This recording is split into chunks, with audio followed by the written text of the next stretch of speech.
సంస్కృతి ఏపీ పర్యాటక విధానం 24-29 ద్వారా పరిశ్రమ హోదా, మూలధన సబ్సిడీలు, ఎస్జీ ఎస్టీ రీయింబర్స్మెంట్లు, స్టాంప్ డ్యూటీ మినహాయింపులు, పారదర్శక భూ కేటాయింపులతో ప్రగతిశీల విధానాన్ని అమలు చేస్తున్నాం.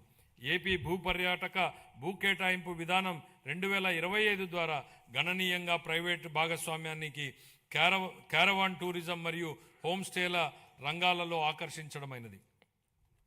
117 MOUల ద్వారా 20,088 కోట్ల పెట్టుబడులను ఆకర్షించి 122,637 ఉద్యోగ అవకాశాలు సృష్టించాం. 6,681 కోట్ల విలువైన ప్రాజెక్టులు అమల్లో ఉన్నాయి.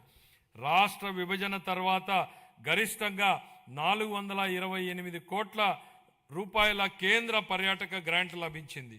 సూర్యలంక, అఖండ గోదావరి, గండికోట, సింహాచలం, బొర్రా గుహలు, అహోబిలం, నాగార్జున సాగర్ వంటి ప్రాంతాల్లో మౌలిక సదుపాయాల అభివృద్ధి జరుగుతోంది.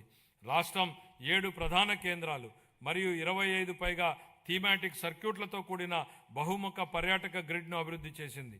సంవత్సరానికి 60 పైగా ఉత్సవాల నిర్వహణ ద్వారా సాంస్కృతిక పర్యాటకాన్ని ఉత్తేజపరిచి ఆంధ్రప్రదేశ్ను భారతదేశంలో అభివృద్ధి చెందుతున్న అనుభవాల రాజధానిగా స్థాపిస్తోంది.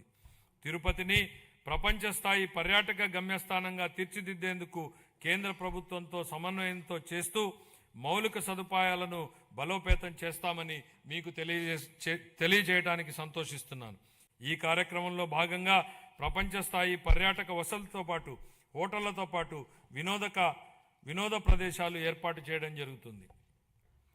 గోదావరి పుష్కరాల సందర్భంగా యాత్రికులకు భద్రతతో కూడిన ఆధ్యాత్మిక అనుభవం కల్పించేందుకు సమగ్ర ఏర్పాట్లు చేస్తున్నాం. దీనికి ప్రారంభంగా 60 కోట్లను కేటాయించాలని ప్రతిపాదిస్తున్నాం. 26-27 ఆర్థిక సంవత్సరానికి గాను యోజనాభివృద్ధి, పర్యాటకం మరియు సంస్కృతి శాఖకు 439 కోట్ల రూపాయల కేటాయింపును ప్రతిపాదిస్తున్నాను.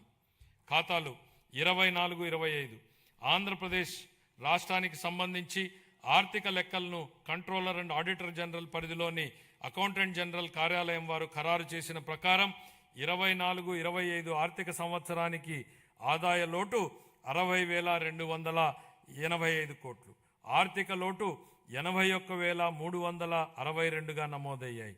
ఇవి రాష్ట్ర స్థూల దేశీయోత్పత్తిలో GSDPలో వరుసగా 3.79% మరియు 5.11%గా ఉన్నాయి. సవరించిన అంచనాలు 25-26 ఆర్థిక సంవత్సరానికి సవరించిన అంచనాల ప్రకారం రెవెన్యూ వ్యయం 2,38,021 కోట్ల రూపాయలు కాగా మూలధన వ్యయం 39,498 కోట్ల రూపాయలు. రెవెన్యూ లోటు సుమారు 41,118 కోట్లు రూపాయలు కాగా ఇదే కాలానికి ద్రవ్య లోటు సుమారు 80,567 కోట్ల రూపాయలుగా ఉంది. ఇవి రాష్ట్ర స్థూల దేశీయోత్పత్తిలో వరుసగా 2.33% మరియు 4.57%గా ఉన్నాయి. బడ్జెట్ అంచనాలు 26-27 ఆర్థిక సంవత్సరానికి మొత్తం 3,32,205 కోట్ల రూపాయలను ప్రతిపాదిస్తున్నాను. అందులో ఆదాయ వ్యయం 2,56,143 కోట్ల రూపాయలు, మూలధన వ్యయం 53,915 కోట్లుగా అంచనా వేయబడింది. ఆదాయ లోటు సుమారు 22,002 కోట్లు కాగా ఆర్థిక లోటు సుమారు 75,868 కోట్లుగా ఉండవచ్చని అంచనా.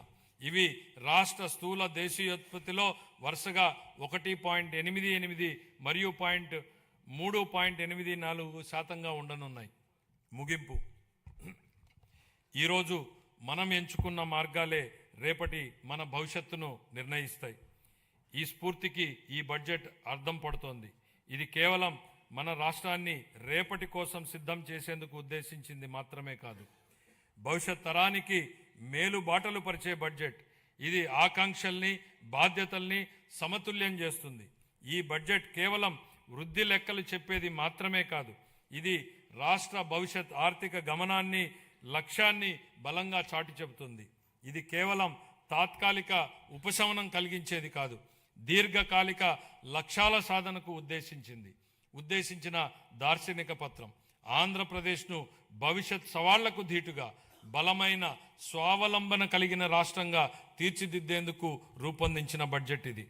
రాష్ట్రం ఇకపై సాగించబోయే ప్రయాణానికి క్రమశిక్షణ, సాహసోపేత నిర్ణయాలు, సమిష్టి కృషి అవసరం. లక్ష్య సాధనలో ఖచ్చితంగా విజయం సాధిస్తామన్న భరోసాతో ఉన్నాం. ఎందుకంటే మన కలలను సాకారం చేయడంలో తిరుగులేని నాయకుడు, దార్శనికుడు శ్రీ చంద్రబాబు నాయుడు గారి నాయకత్వం ఉంది. భారతదేశాన్ని అగ్రస్థానంలో నిలబెట్టేందుకు, తిరుగులేని శక్తిగా తీర్చిదిద్దేందుకు అవిశ్రాంత కృషి చేస్తున్న ప్రధాని శ్రీ నరేంద్ర మోడీ గారి అండదండలు, ఉప ముఖ్యమంత్రి శ్రీ పవన్ కళ్యాణ్ గారి విశ్వసనీయ భాగస్వామ్య సహకారం మరింత ఉత్సాహంతో లక్ష్యాన్ని చేరేలా ప్రేరణనిస్తాయి. ఆ నాయకులిచ్చే స్ఫూర్తి మనల్ని మెరుగైన భవిష్యత్తు వైపు నడిపిస్తుంది. ప్రజలు వేసే ప్రతి ఓటులో వారి ఆశలు, ఆకాంక్షలు నిక్షిప్తమై ఉంటాయి.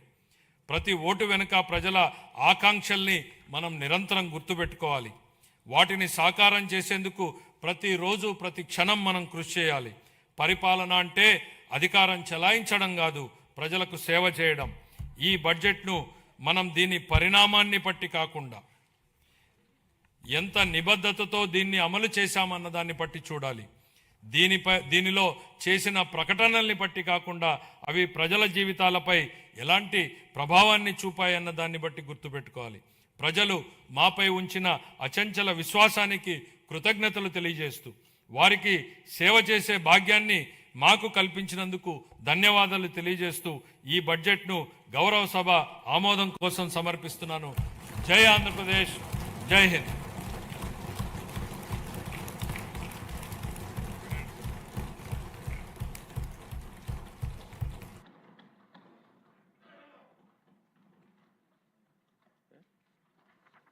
గౌరవనీయులు వ్యవసాయ శాఖ మంత్రి గారు వ్యవసాయ శాఖ బడ్జెట్ ప్రవేశపెడతారు.